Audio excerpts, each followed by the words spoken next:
Here we go, guys. I am throwing some Mod Podge down on this card, and I'm going to be sticking that baby wipe that is saturated with Dylusions onto it. And I don't do a layer on top because I did want the fibers to be able to feel the fibers. If you would have Mod Podged that, it would have, first of all, it would have sealed it, so anything you put on top wouldn't have sunk into the fibers, and I wanted that on this card. And I also wanted to be able to feel it. I didn't want it to be all glossy, and even though I was using matte Mod Podge. So I'm trimming the edges away with scissors. This is a new technique I invented, so it's copyrighted.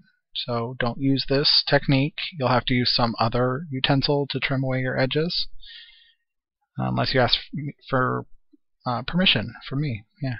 So I'm using my little homemade kids block stamp with foam on it, and I am just stamping with the neon yellow right onto the card. And it's nice about these little homemade stamps is if you mess them up, you can fix them so easily or just create a new one. And yeah, so I'm just stamping this hexagon pattern all over. I usually don't do trendy stuff, but I love the hexagon trend. They're great. I don't think it's really going to be so much a trend as it is going to be like circles and lines, and it's just a different shape that will probably always be in mixed media art and scrapbooking.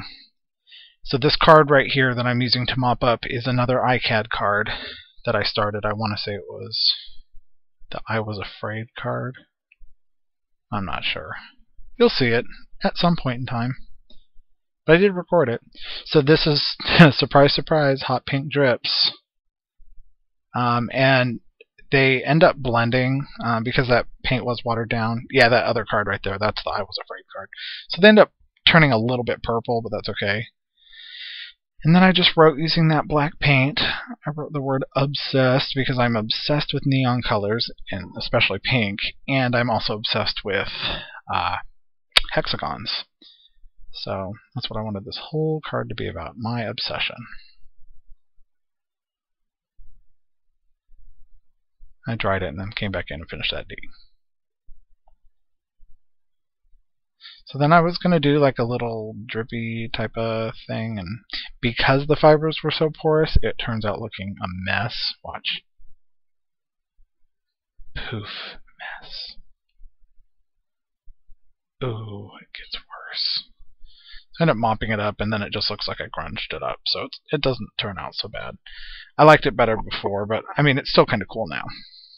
Just a little bit darker, which is cool, because usually obsession is considered a darker feeling, emotion, state of mind.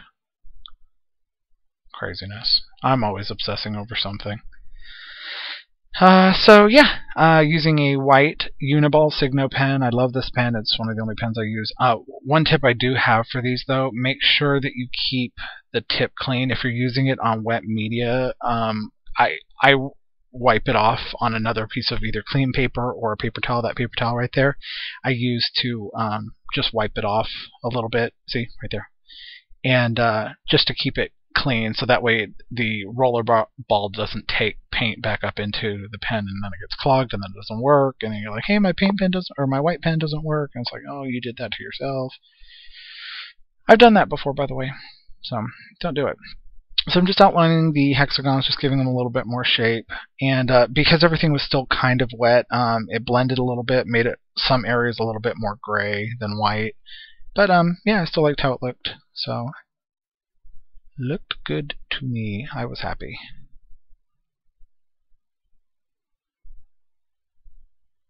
Went back over some of the spots because they really faded a lot, so cleaned off my pan, dried it. Oh, I guess I didn't pull this drying time. Sorry.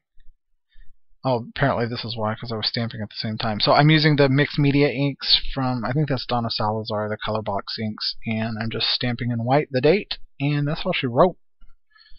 So there's the page, or the card. Hope you enjoyed. Bye.